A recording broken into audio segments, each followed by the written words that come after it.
ఔషధాలు ఎక్కడా దొరకని ఔషధాల గురించి చెప్పుకుంటున్నాం కదా, ఇంకొన్ని చెప్పుకుందాం. ఇతరుల కోసం ప్రార్థించటం ఔషధం, ఆలింగనం ఔషధం. ఆలింగనం ఔషధం అంటే అండి ప్రతి ఒక్కరిని ఆలింగనం కాదండి, మళ్ళీ ఇక్కడ తప్పుగా అర్థం చేసుకోకండి. పరోపకారం అంటే పరులకి ఉపకారం చేయటం ఒక దివ్య ఔషధం. మనసుకు నచ్చిన వారితో ముచ్చట్లు అంటే మంచి ఆధ్యాత్మిక ప్రవచనాలు లాంటివి చేస్తే అదొక దివ్య ఔషధం. ఆత్మీయులను తలుచుకోవటం కూడా ఒక ఔషధమే. కొన్నిసార్లు నిశ్శబ్దం అంటే మౌనం కూడా మనకి ఔషధంలా పనిచేస్తుంది.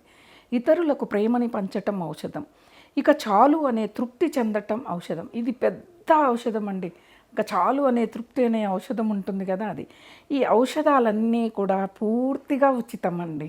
నిజం కదా, కొనుక్కో అక్కర్లేదు. ప్రతి ఒక్క మంచి మనిషితో మంచి మనస్సుతో మనస్సు విప్పి మాట్లాడటం ఔషధం.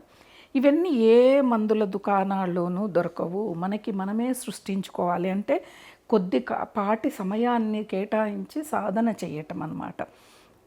చాలామంది కొంతమందిని చూస్తూనే మన మనసుకి ప్రశాంతత అనిపిస్తుంది. వాళ్ళల్లో పాజిటివ్ వైబ్రేషన్ అంటే ఈ ఔషధాలన్నీ కూడా వాళ్ళు తీసుకుంటూ ఉంటారు. అందుకే వాళ్ళని చూడగానే మనసుకి ఆహ్లాదకరంగా అనిపిస్తుంది అన్నమాట. కాబట్టి ఈ ఉచిత ఔషధాలని మనమే తయారు చేసుకోగలం, మనమే స్వీకరించాలి, మనమే ఆనందంగా ఉండాలి. వీటిని కొన్నైనా ఆచరిస్తారని మనస్ఫూర్తిగా కోరుకుంటూ స్వస్తి.